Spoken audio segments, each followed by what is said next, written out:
Meus irmãos, minhas irmãs, desejo saudá-los com a paz do Senhor Jesus. Abra suas Bíblias, por favor, no livro de Ruth. Ruth, capítulo 1.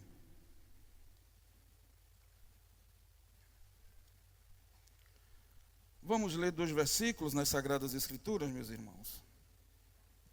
Ruth, capítulo de número 1, capítulo 1. Quem achou, digam comigo, ô glória! Leamos com reverência as Sagradas Escrituras. 2 versículos, o versículo 6 e o versículo de número 22.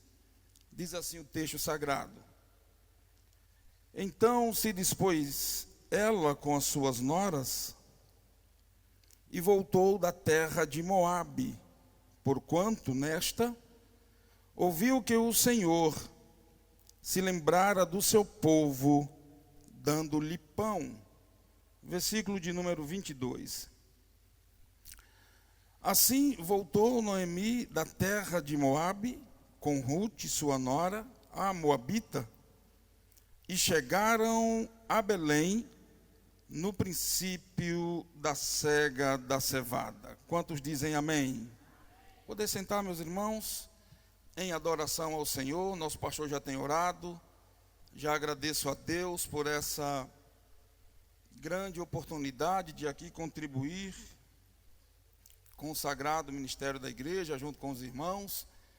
Eu louvo a Deus pela vida do nosso pastor presidente, Roberto José dos Santos, bem como a sua família. Sou grato pela oportunidade, prioritariamente a Deus que nos dá essa oportunidade, junto com os irmãos, estarmos adorando aqui, dando glória a Deus, louvando ao Senhor. Agradeço a vida do nosso pastor João Martins, hoje representando a convenção, os demais obreiros, pastor Josué. Deus abençoe a todos em nome de Jesus. Meus irmãos, quero junto com a igreja refletir à luz das Sagradas Escrituras e falar um pouco desta soberania de Deus em cuidar do seu povo. Deus é soberano em todos os aspectos da sua vida. E esse maravilhoso cuidado, essa maravilhosa soberania de Deus, refletirá no cuidado excessivo em nossa vida. Por vezes a gente não compreende esse trabalhar de Deus. A gente não compreende, às vezes, um modo íntimo de Deus trabalhar na nossa história. E nós não conseguimos vislumbrar, olhar adiante tudo que Deus tem para a nossa vida. O texto que nós lemos no livro de Ruth, o livro de Ruth é um livro que poderíamos denominá-lo como um romance, trazendo à tona algumas alegorias, algumas analogias acerca dessa providência de Deus e também dessa afabilidade humana em relação dessa relação entre o divino e o humano. Sempre vai haver esse conflito, porque enquanto humano nós não conseguimos entender Deus na sua totalidade. A bem da verdade, meus irmãos, não dá para entender Deus. Um Deus que é entendido e dissecado, analisado. Ele pode ser tudo menos Deus. Deus nunca irá se deixar conhecer por completo. Daí então, cabe a nós, enquanto nesse relacionar humano, confiar nele. Seja em qualquer circunstância da vida, nós precisamos confiar no Deus que em suas mãos está o controle de todas as coisas. E se eu confio neste Deus poderoso, que está acima das circunstâncias, que é maior do que eu, que é maior do que você, que é maior do que o problema, que é maior do que as dificuldades, que é maior do que as enfermidades, que é maior do que o pecado, aleluia, deve ser atingido por minha fé. Quantos creem que Deus está no controle da sua vida? Levante a sua mão e adore a Deus esta noite. Aleluia. O texto diz, e começa essa história, nos dias dos juízes.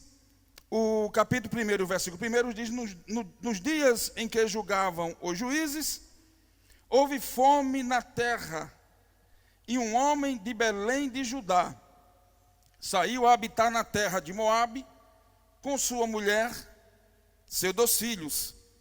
Este homem se chamava Elimeleque, e sua mulher Noemi. Os filhos se chamavam Malom e Quilion, efrateus de Belém de Judá. Vieram à terra de Moabe e ficaram ali. Versículo 3. Morreu Elimeleque, marido de Noemi, e ficou ela com seus 2 filhos, os quais casaram com mulheres moabitas, e era o nome de uma Orfa e o nome da outra Ruth, e ficaram ali quase 10 anos. Morreu também ambos, Malom e Quilion, ficando assim a mulher desamparada de seus 2 filhos e de seu marido. Meus irmãos, a maravilhosa soberana de Deus em cuidar do seu povo, ela não está atrelada ao que eu represente ser. Deus não agirá porque eu quero. Deus não vai agir porque eu o imponho. Essa maravilhosa graça de Deus, essa soberania de Deus em cuidar do seu povo, está nele. Por vezes nós queremos fugir das circunstâncias da vida. Queremos nos afastarmos, desapropriarmos dos problemas que por vezes nos rodeiam e dizemos, eu vou ali, eu vou acolá, lá tem solução, lá vai ter jeito. Mas eu quero declarar esta noite a essa igreja inteligente, todas as respostas, todas as soluções, tudo que Deus pode fazer está nele, porque tudo é dele, foi feito por ele, porque sem ele nada se fez, e por isso estamos aqui esta noite, e louvado seja o nome de Jesus. A história se passa no tempo dos juízes, conforme vimos no versículo 1 em diante, no ano de 1200 a.C. a 1020 a.C. Não havia rei em Israel, porém cada um fazia como queria, ou como parecia reto aos seus olhos, conforme Juízes capítulo 21 e o versículo 25. Essa família ela sai de Belém de Judá e vai para a terra de Moabe, 80 quilômetros de distância, fugindo do problema, fugindo da fome. E ele sai de uma terra que o seu nome, na etimologia da palavra, Belém, quer dizer casa do pão. Na casa do pão estava faltando pão. E parece-nos entendermos pelas Sagradas Escrituras que o desespero chegou a este pai de família. E ele pega a sua prole e vai andar 80 quilômetros, na fã de encontrar alimento para a família, para livrar do problema. Para a gente entender melhor isto, meus amados irmãos, faltou-lhe uma percepção de onde ele estava. Porque o Deus que opera em Moabe, na concepção de Elimeleque, é o mesmo Deus que estava permitindo a fome na casa de pão. Moabe, esse país, vai surgir a partir do incesto de Ló com a sua filha mais velha. Então, esse país já era carregado de um estigma de pecado. Havia um deus naquele país chamado Camos, e esse povo o adorava. Era um país que não tinha uma percepção do que era Deus. E Elimeleque, que o seu nome quer dizer Deus é o meu rei. Deus é o meu rei. Oh, aleluias. Se ele tivesse compreendido isso na sua totalidade, se ele tivesse tido um pouco mais de paciência em declarar, em que eu representava o seu nome. Porque quando ele nasce, o pai e a mãe vai colocar esse nome dele. Todo nome, na história dos judeus, dos hebreus, tem um significado. Neste caso, quando esse menino nasce, nessa apostasia, quando ele nasce, nesse momento de falta de pão, em detrimento do pecado da nação, Deus estava pousando a mão sobre Belém de Judá. E quando o menino nasce, o pai bota o nome dele, Elimeleque. Elimeleque representava: Deus é o meu rei. E por vezes a gente, meus amados irmãos, queremos Deus como nosso rei, mas não queremos ser súdito deste reino. Queremos Deus como nosso rei, mas não nos comportamos como súdito do reino. Não queremos obedecer o rei, não queremos viver como o rei manda, não queremos andar como o rei quer que andemos, não queremos cumprir aquilo que o rei tem para a nossa vida. Mas eu quero dizer esta noite, a maravilhosa capacidade de Deus de cuidar do seu povo não está atrelado à nossa falta de fé, está, aleluia, atrelado à sua capacidade de agir por nós. Deus vai agir na sua causa, Deus vai mostrar a sua grandeza na sua família, e você vai compreender a graça de Deus sobre tudo isso.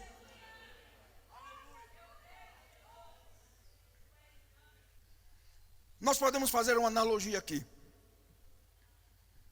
Ele sai da nação de Israel, que buscava abrigo longe de Jeová, e encontrava vazio e morte. Ele sai de Belém, a casa de pão, e vai a um país onde a morte reinava. Aleluia. Dá para você me ajudar a pregar esta noite? Olhe para o seu irmão com carinho. Não é muito meu feitio. Eu digo assim para ele: fica no teu lugar. Eu sei que a luta é grande, a prova é grande, a perseguição é grande, mas só saia no tempo de Deus. Oh, aleluias. Eles saem de Belém de Judá, casa de pão, dizendo assim: eu vou fugir da fome. E vai para um país onde havia morte. Mas não é uma contradição? A fome poderia ter sido resultado do pecado da nação que se afastava de Deus continuamente. Se não, vejamos, vamos ver Deuteronômio, capítulo de número 11, por favor, os irmãos abram a Bíblia. Deuteronômio capítulo 11, versículo 16 e 17, diz assim: guardai-vos, que o vosso coração não se engane, e vos desvieis e sirvais a outros deuses, e vos inclineis perante eles. 17. Guardai-vos que a ira do Senhor se acenda contra vós, e feche ele os céus, e não haja chuva, não haja água, e a terra não dê a sua novidade, e cedo pereçais da boa terra que o Senhor vos dá. Aleluia. Louvado seja o nome do Senhor.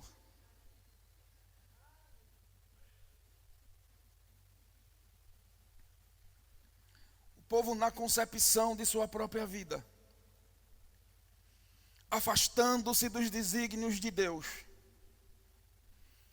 foge de um problema, pois o problema não era apenas ele, não era apenas essa família que estava com esse problema.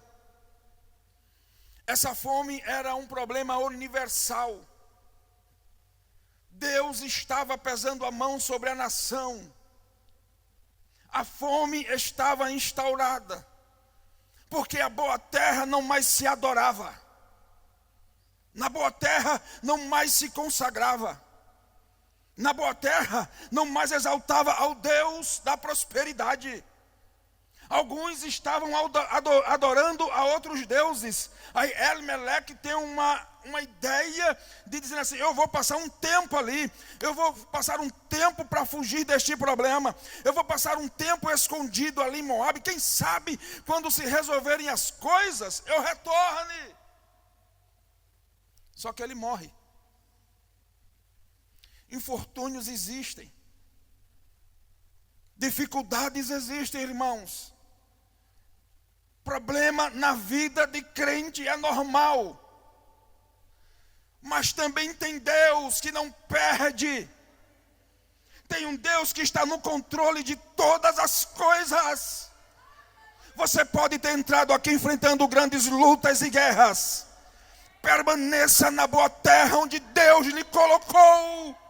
Porque no tempo certo, o Deus da maravilhosa soberania vai cuidar da tua história, vai reverter o quadro, porque Ele ainda é Deus.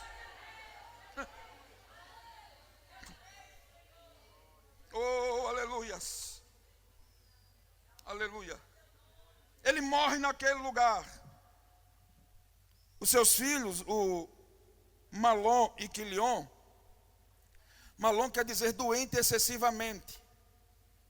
E Quilion quer dizer definhado. Percebe? O problema apenas não estava ali na fome. Ele quer trazer algo que refrigere tudo. Porque às vezes culpamos muito o lugar onde estamos inseridos. Olhe para mim, por favor. Receba essa palavra esta noite, não está escrito aqui. Mas o lugar de bênção e de vitória. Vou repetir. O lugar de bênção e de vitória. Este lugar quem faz é você. Aleluia. O lugar da bênção e da vitória. Este lugar está debaixo dos seus pés. Este lugar é a tua casa. Este lugar é o teu emprego. Este lugar é o teu ministério. Este lugar é esta igreja. Este lugar é as amizades que Deus te deu. Então faça desse lugar um lugar de bênção, um lugar de vitória. Saia daqui nesta noite com esta consciência. Entre dentro da sua casa dizendo: hoje eu vou viver um tempo de vitória com os meus pais. Eu vou viver um tempo de refrigério com minha esposa. Eu vou viver um tempo de refrigério com meus filhos. Porque o lugar onde eu estou, ali está a bênção. Deus vai ordenar a bênção para a tua casa. Quantos podem receber essa palavra? Levante a sua mão e comece a adorá-lo, porque o Deus da maravilhosa providência em cuidar do seu povo estará aqui esta noite cuidando da tua alma. Oh, aleluia.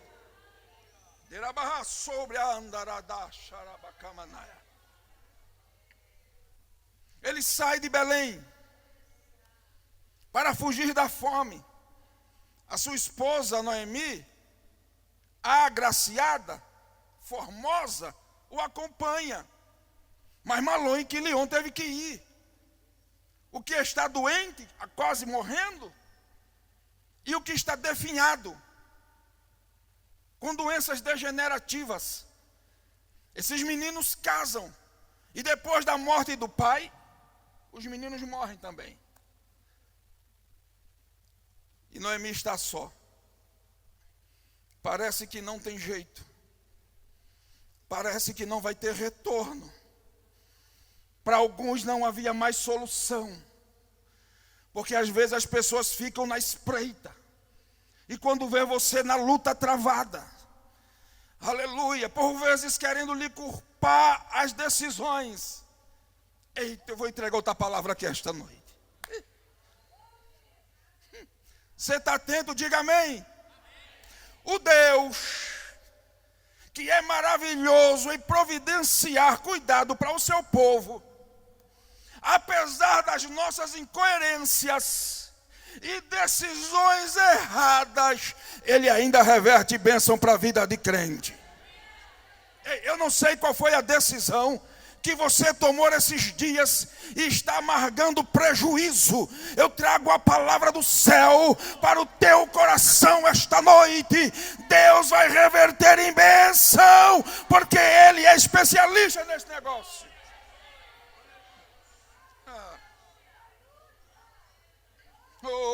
aleluias. Morre Malom e Quilion. Eles casaram anteriormente com mulheres moabitas e amonitas. Porque Amon também vai surgir do incesto da filha menor de Ló com ela. E esses meninos casam. E segundo o Leviriato, eles não podiam casar e ir para o templo. Eles não podiam entrar no templo até a 7ª geração de filhos. E eles sabiam disso, pois foram doutrinados pelo seu pai antes da morte. Eles morrem, mesmo casando, eles não conseguem ter filhos. Noemi agora está só. Quem sabe alguém do outro lado dizendo: cadê a ditosa? Cadê a alegre? Não vai ter mais jeito para ela. Mas Deus é soberano e age com maravilhosa graça para cuidar do seu povo na terra. Pode alguém dizer para você que não tem mais jeito, que não tem mais condições, que não haverá quem resolucione o seu problema, que não vai haver mais quem resolva a tua causa? Deus é especialista, aleluia, em cuidar do seu povo com a sua soberana providência. Aleluia. Louvado seja o seu nome. Ficam ali 10 anos. Morre Malom e Quilion. Morre e não deixam herdeiros. E aí introduz um problema ainda mais grave na vida de Noemi e de suas esposas. Não tem quem perpetue o clã da família. Não tem quem tenha uma outra geração. E a mulher que havia fugido, que saiu com graça, que saiu ditosa, agora está sem esposo, sem os filhos e sem herdade. Parece que tudo estava acabado. Parece-nos que tudo estava terminado. Mas Deus entra na história humana. Deus entra no oculto e no escondido. Enquanto, aleluia, ela estava no país de Moabe, Deus estava trabalhando em Belém. Você entendeu, não? Enquanto você está nessa aflição e amargura, Deus está agindo lá na tua causa e neste problema. Vá adorando, vá glorificando, vá exaltando o nome do Senhor. Porque enquanto você está chorando nos pés do Eterno, enquanto você está dizendo a Deus as dificuldades, aleluia, enquanto parece que tudo vai terminar ali, Deus está no outro lado, trabalhando para lhe dar vitória.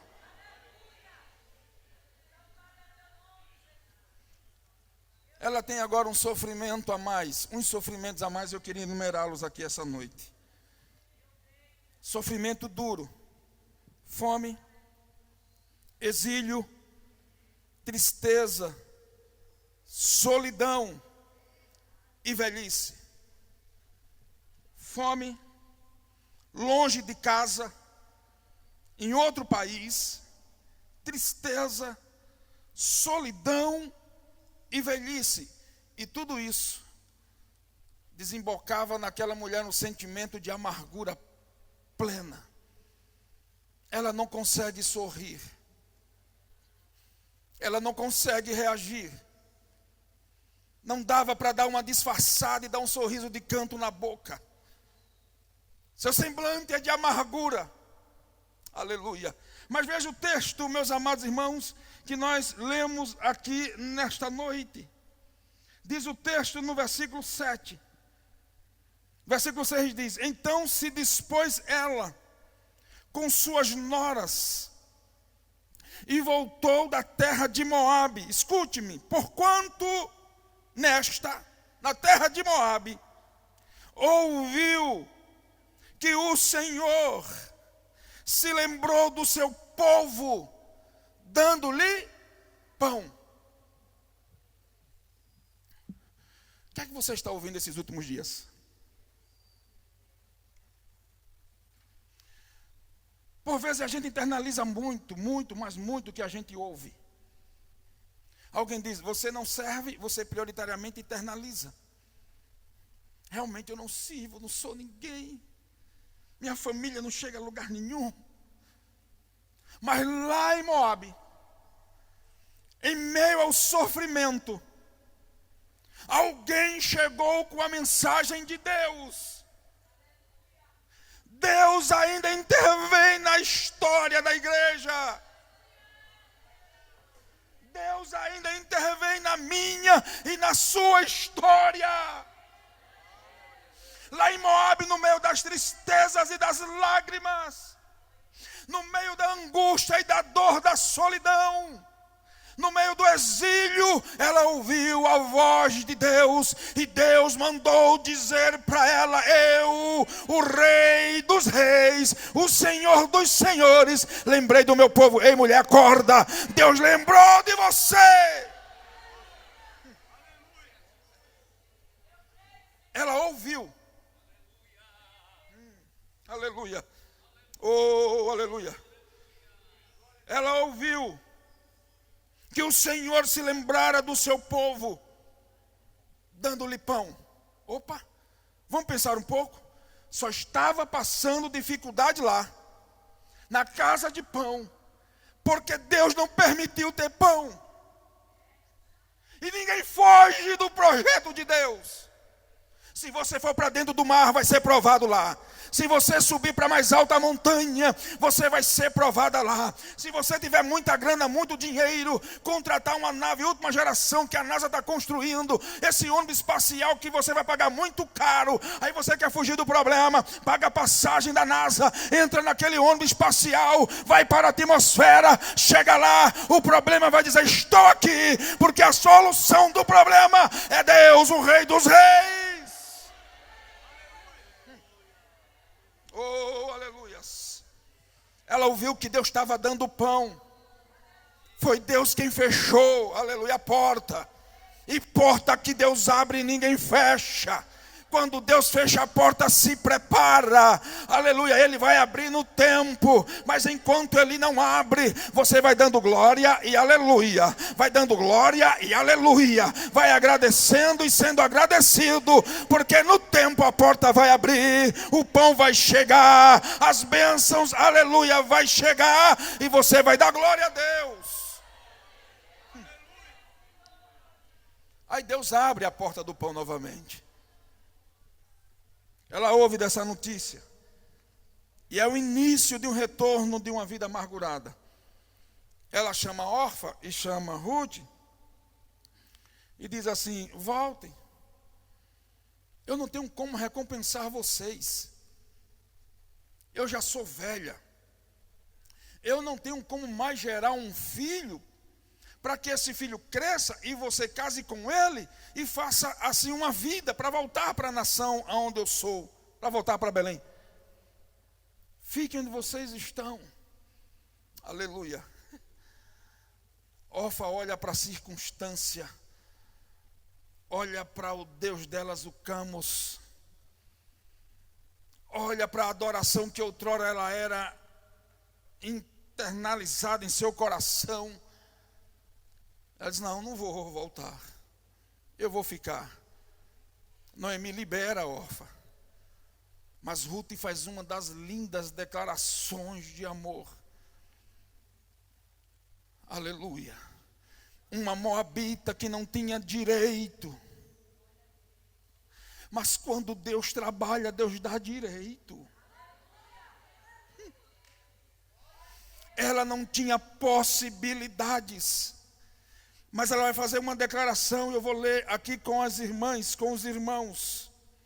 Então, disse Noemi no capítulo 1, versículo 15: eis que tua cunhada voltou ao povo, ao seu povo e aos seus deuses. Camos era o deus de Moabe. Também tu volta após a tua cunhada. Versículo 16. Disse, porém, Ruth: não me instes para que te deixe, e nem me obrigue a não seguir-te. Por quê? Onde quer que tu fores, eu irei. Onde quer que tu pousares, ali pousarei eu. O teu povo é o meu povo. O teu Deus é o meu Deus. Onde queres que morrer, morrerei eu, e aí será a minha sepultura. Oh, aleluia. Ei, Deus trabalha nas adversidades. Deus trabalha no incomum, nas incertezas da vida. Uma gentílica, não era judia, de uma nação totalmente perversa, idólatra. Ela olha para Noemi e diz: o meu Deus é o teu Deus. O meu povo agora vai ser seu povo. Aonde você dormir, eu durmo. Aonde você pousar, eu pouso. Tem uma coisa: aonde você morrer, eu me enterro junto com você também. Irmãos, isso é uma declaração de fé num Deus que está removendo, aleluia, todas as tristezas e derrota de uma terra lá de Belém de Judá. Uma moabita reconhece que é um Deus nos céus que pode fazer o impossível. Olhe para mim, por favor. Você já é judia, você já é israelita, enxertada na videira verdadeira. Então creia no Deus que pode fazer o impossível. Deixa eu ver se tem crente aqui no Deus que pode agir na tua história. Levante a tua mão, e o impossível deixa com Deus. Mas tem serva e servo que não acredita mais. Quando tudo vai bem, é glória a Deus, é aleluia. Quando o carro chega, oh glória, aleluia, oh Deus, que coisa boa. Mas quando alguma coisa dá errado,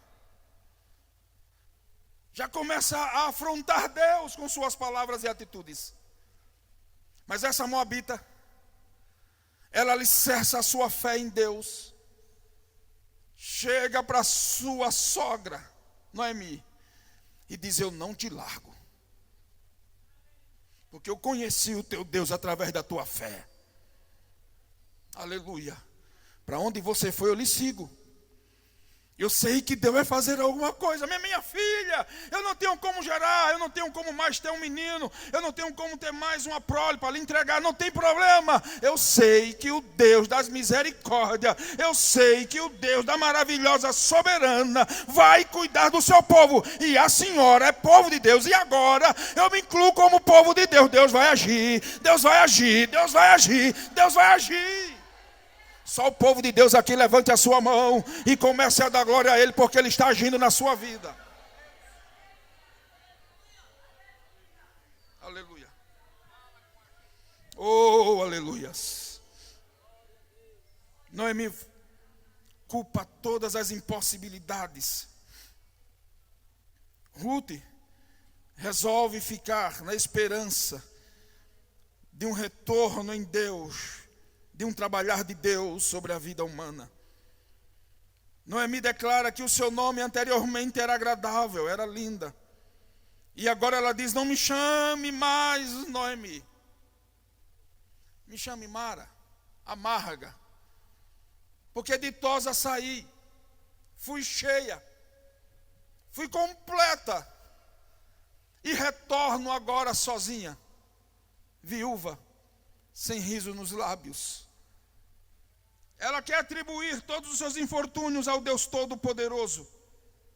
Pois quando saiu ela tinha marido, ela tinha filhos, e agora retorna sem nada.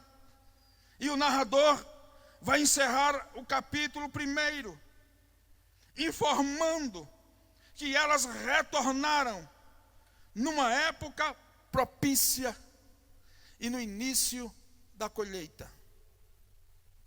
No capítulo 1, versículo 2 do livro de Ruth, versículo 22, diz assim: e assim voltou Noemi da terra de Moabe. E assim como? Triste, amargurada, perdida, desiludida, sem o marido, sem os filhos, sem casa, sem teto.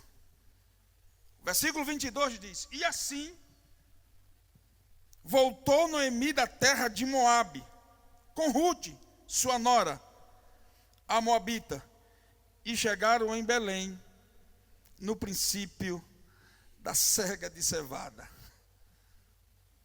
Aleluia. Você pode declarar comigo assim?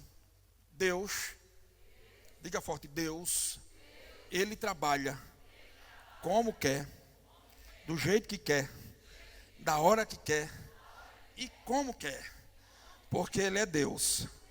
Ele é o Deus que está além do seu tempo. Ele é um Deus que está além da sua circunstância. Ela poderia ter voltado no inverno. Ela sabe da notícia que Deus abriu a porta de pão em Belém. Mas no capítulo 22 assim, e assim volta Noemi com a sua nora. E ela volta no princípio da cega da cevada, mês de abril. Mês de colheita. Mês, aleluia, da prosperidade da terra. O dia que Deus reservou para o retorno foi o dia de bênção. Olhe para mim, vá chorando, vá molhando a terra com lágrima, vá clamando a Deus, que porque vai chegar o tempo de Deus lhe mandar o momento da colheita. O momento da colheita vai chegar e Ele não vai errar o mês da colheita na tua vida. Se prepara para a colheita.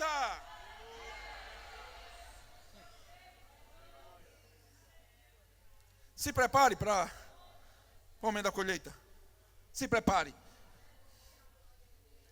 Aleluia. Noemi não plantou, plantou? Ruth plantou.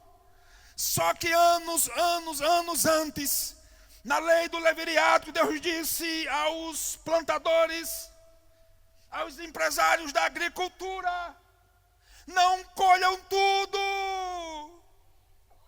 Deixe um pouco nos cantos para o estrangeiro e para os pedintes. Porque Deus está trabalhando na tua vida enquanto você chora aqui. Ele trabalhou lá no passado e está preparando o futuro de vitória.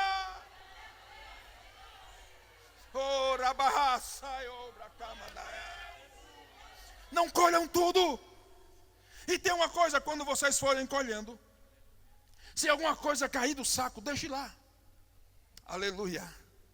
Aí o Deus da casualidade entra no negócio. Porque a Bíblia vai dizer, por um acaso, Ruth entra na plantação de Moabe. E ela está plantando ali, ela está colhendo ali, perdão. Naquela plantação. E os homens que estão ali plantando, que estão cegando, sabem da lei. E a lei era, deixe um pouco nas ribanceiras do plantio, e as que caírem no chão, deixe lá. Ruth ia passando, ia rabiscando a terra. Aleluia. Você está entendendo, irmãos? Paulatinamente, Deus vai te entregando vitória sobre vitória. Porque o que Ele determinou já está determinado. Ele é antes de tudo, Ele já existia. Oh, você pode adorar o Deus que trabalhou na tua história e você nem sonhava estar sentado aqui, nem muito menos pregando neste púlpito. Ele estava trabalhando, e aí, meus amados irmãos, quando ela chegou, ela percebeu que naquele campo tem algumas ainda espigas a serem colhidas, algumas pelo chão, aleluia. E a Bíblia diz que ela começou a rabiscar a terra, e aquele homem que ali estava, chegou um dia para supervisionar o seu empreendimento. Ele senta em uma tenda, está refrigerando do calor, pois já era tempo da cega, já era um verão escaldante. O sol já estava causticante. Ele disse, quem é aquela moça? Como é aquela moça? Como foi que ela veio parar aqui? É porque Deus, quando trabalha, não pede explicação para ninguém. Ele faz o impossível e pronto. E pronto. Oh, aleluia. Oh, aleluias.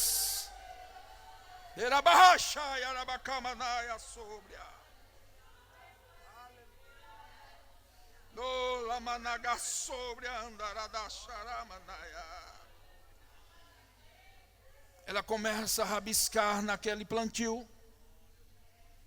Aquele homem solteirão está ali do lado observando e diz: que moça diferente.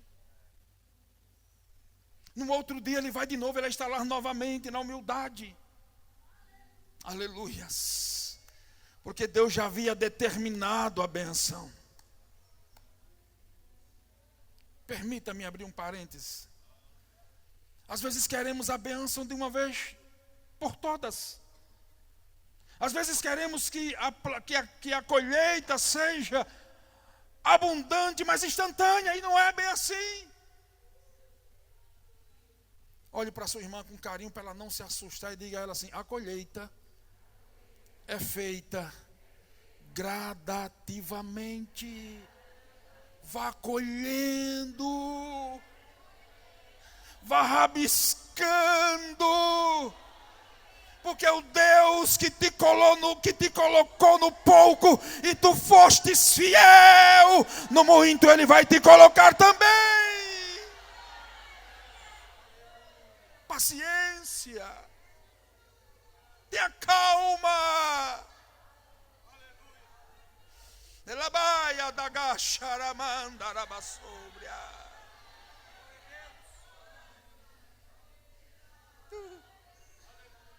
Levítico capítulo 19, versículo 9, versículo 10 diz: quando também cegardes a cega da vossa terra, o canto do teu campo não cegarás totalmente, nem as espigas caídas colherás da tua cega. Semelhantemente não rabiscarás a tua vinha, nem colherás os bagos caídos da tua vinha. Deixá-lo-ás ao pobre e ao estrangeiro. Eu sou o Senhor, o vosso Deus. Essa luta vai passar, minha irmã. Ei, querido, querida, essa luta vai passar. Está chegando o tempo da colheita. Está chegando o tempo de Deus. Ele disse: deixe no canto, na ribanceira da plantação, deixe se a espiga cair, deixa ela lá. E Ruth vem colhendo, pouco, mas colhendo. De outra vez, quando o Boaz chega e vai para a sua tenda se refrescar, toma água, ele olha e chama o chefe da colheita e diz: vem cá, aleluia, só para você dar glória. Quando vocês forem colher agora para mim, vá deixando, não é para, se cair fica, não é? Quando vocês forem colhendo, vá derrubando algumas espigas boas, grandes e cheias.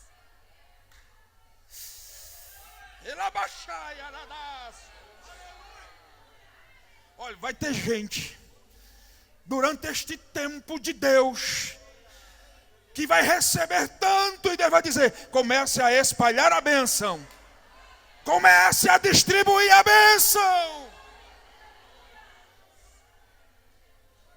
Vá largando pelo caminho espigas boas.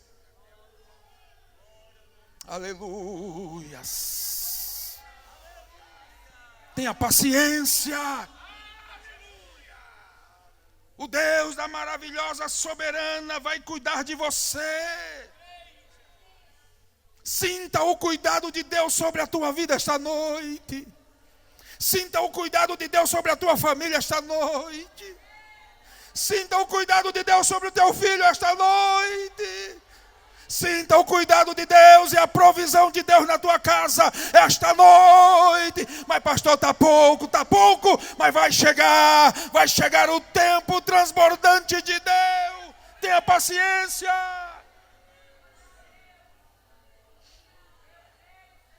Oh, aleluia. Aleluias. Tem uma atitude que caracteriza muito bem a Ruth. Ela é humilde e corajosa.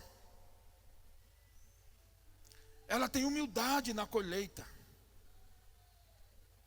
Oh, meu Deus. Oh, Jesus. Tem momento que é bom a gente voltar às lembranças passadas, não para praticá-las, mas para tirar lições da vida. Eu disse em Planalto esses dias que alguns cheiros, algumas coisas me fazem lembrar a minha infância. E aí eu me lembro de todos os percalços por onde passei. Ruth veio de um país estrangeiro. Aleluia. Ela começa a rabiscar aquelas espigas fracas. Mas por uma intervenção de Deus, o quadro começa a mudar. Deus toca no coração do empresário Boaz. Deus toca no coração daquele homem, aquele fazendeiro. Não tem homem duro na terra que Deus com sua poderosa mão não o quebre. Ninguém tem seus negócios, seus empreendimentos, e quem empreende sabe disso. Todos os que investem querem retorno. Isso é a lei do comércio. Ele senta, olha a Ruth andando naquela cega, naquela colheita, e chama o chefe dos colhedores e diz assim: dê ordem a eles, que no caminho vá deixando algumas espigas grandes e cheias.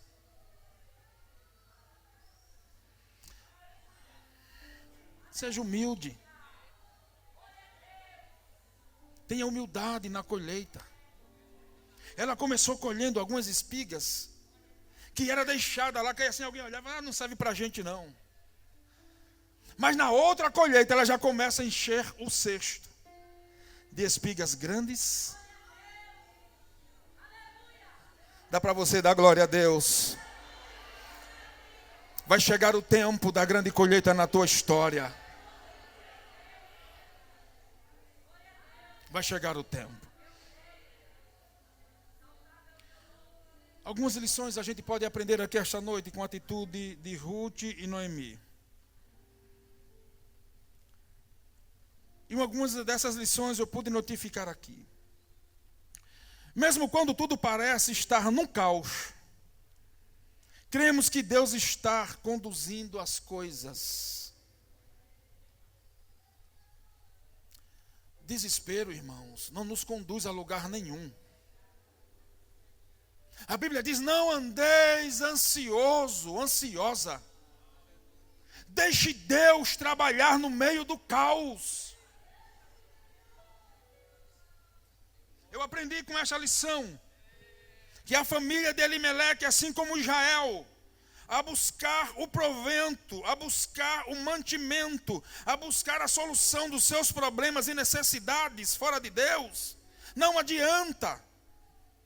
Porque Deus é tudo o que precisamos e Ele é quem nos dá todas as coisas.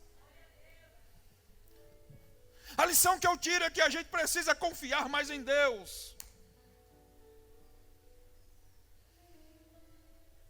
Nós precisamos confiar mais no Senhor. Aleluias. Parafraseando Hebreus capítulo 13, versículo 5, diz assim, lá no finalzinho do texto, ele diz: eu não gosto de avarento, eu não gosto de gente que fica meio dúbio em relação à fidelidade, à minha fidelidade. Lá no final do texto ele diz: não te deixarei. Não te desampararei. Então a sua busca pelas suas necessidades fora de Deus não dá certo. Rapaz, eu estou com um problema, é Deus que vai resolver. Eu estou com necessidades, é Deus que vai suprir. Ele vai abrir porta onde não tem porta. Ele vai abrir caminho onde não tem caminho. É Deus que é o supridor. E eu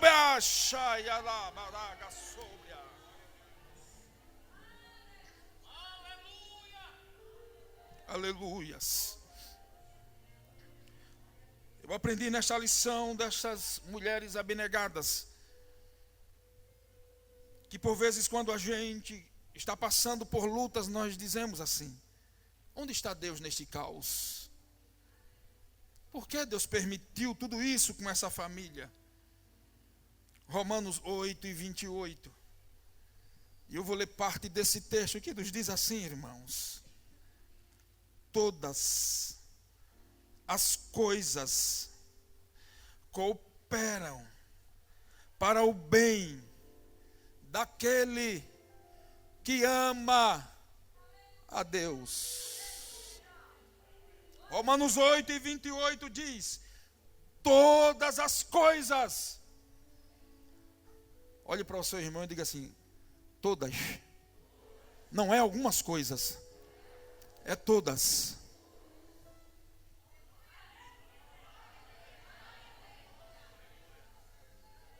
Isso mesmo, irmã, todas. Mas é luta? Todas. Mas é afronta? Todas. É escassez? Todas. A porta se abriu? Todas. Chegou a vitória? Todas as coisas. Não está tendo? Todas as coisas cooperam para o bem daqueles que amam a Deus. Cadê a igreja que ama a Deus aqui esta noite? Se prepara, porque todas as coisas cooperam.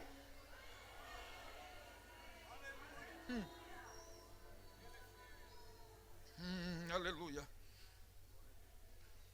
Somos facilmente atrelados às coisas. E nós temos facilidade em atribuir a Deus os nossos infortúnios. Por vezes nas lutas queremos botar Deus contra a parede, a bem da verdade, numa linguagem humana. Mas sabemos da glória a Ele quando tudo vai bem. Porque quando tudo vai diferente, a gente quer culpar Deus. Foi essa a atitude de Noemi, uma lição que eu tirei dela. Mas quando tudo começar a dar certo, aleluia, você vai exaltar a Deus. Diga assim: agora é que eu vou fazer festa. Quando a colheita chegar aí é que eu vou fazer a festa. Você está preparado para fazer festa em Deus esses dias? Levante a sua mão e comece a adorar o nome de Jesus. Eu vou encerrar, meus irmãos. Eu vou encerrar. Mateus capítulo 1, eu vou encerrar. Ela começa a rabiscar na casualidade, porque a Bíblia diz: por um acaso ela entrou no campo do Boaz. E ela começa a rabiscar algumas espigas caídas. Depois ela começa a rabiscar espigas cheias, porque Boaz lhe deu ordem. Aleluias. E a história é longa e eu vou encerrar. Só para os irmãos entenderem. Quando Deus começar, aleluia, pela sua maravilhosa soberania, porque Deus não depende nem de mim, nem de você para operar. Cuidar da sua vida e da minha vida, se prepare para a vitória grande e plena na tua vida e na minha história. Ela começa a rabiscar algumas espigas mais cheias. E aí tem algumas leis que vão ser inclusas nesse texto, que não vai dar tempo. Haveria de ter um resgatador, e isso aponta para Boaz, que era a ramificação da família de Noemi. Eles se casam, têm filhos. E aí pensar comigo: moabita, viúva, estrangeira em Belém de Judá, foi para um campo de um homem catar algumas espigas, e agora é a dona da fazenda. Dá para você dar glória? Deus ainda reverte o quadro na vida de crente fiel, porque tudo coopera para o bem daquele que ama a... Escute, eu vou encerrar. Vai ser uma leitura longa, mas só para a gente encerrar de fato. Ela agora se torna a fazendeira, a esposa do Boaz ali, e agora é quem vai dar ordens no campo da colheita. Mas veja que coisa espetacular. Mateus capítulo 1. Livro da genealogia de Jesus Cristo, filho de Davi, filho de Abraão. Abraão gerou a Isaac, Isaac a Jacó. Estou lendo Mateus 1.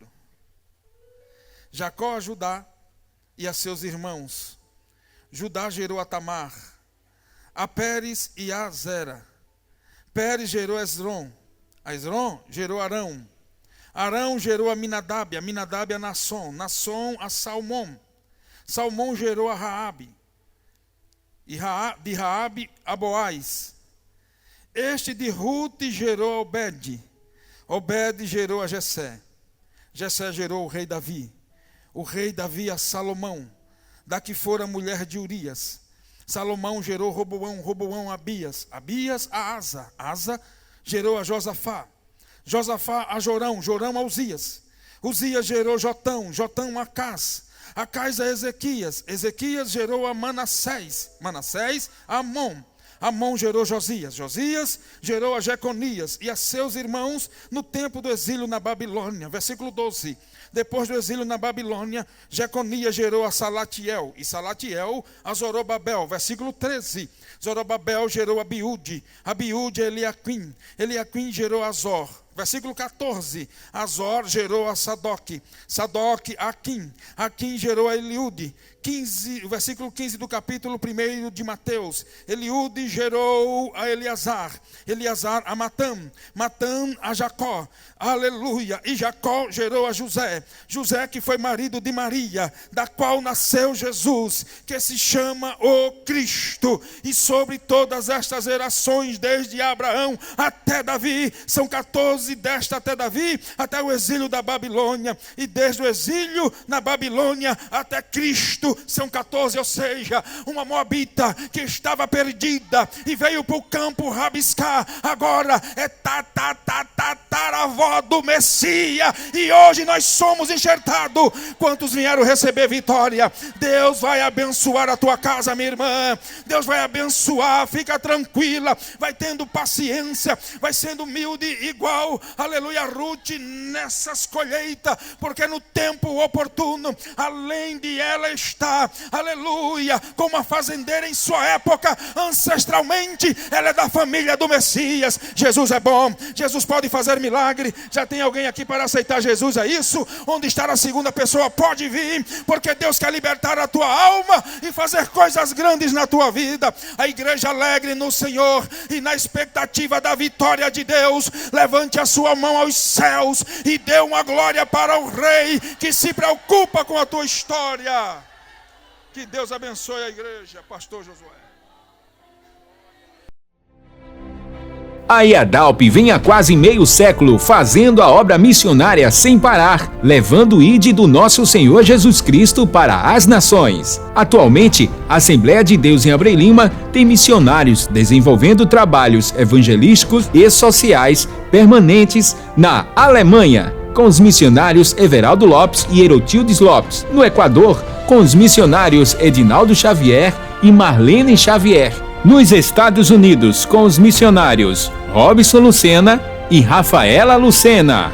Na Itália, com os missionários João Vitor e Priscila Lopes. No Paraguai, com os casais de missionários Danilson Santana e Adriana Santana. E também os missionários Vivaldo Almeida e Leane Almeida. No Peru, com os missionários Assuero Chagas e Rebeca Chagas. Em Portugal, com os missionários Antônio Vessosa e Noêmia Chagas.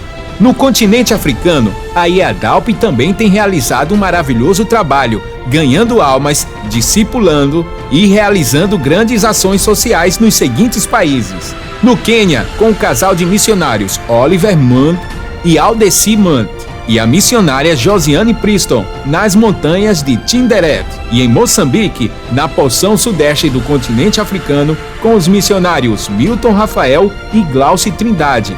Vidas têm sido impactadas, alcançadas e abençoadas por esta grande obra de missões que todos nós da IADALP temos realizado em todos esses países espalhados pelo mundo, através das orações, intercessões, contribuições e do empenho de todos. O nosso Deus vai continuar nos ajudando a mantermos essa chama viva em nossos corações, que batem incessantemente por missões. Missões, a batida do coração da igreja.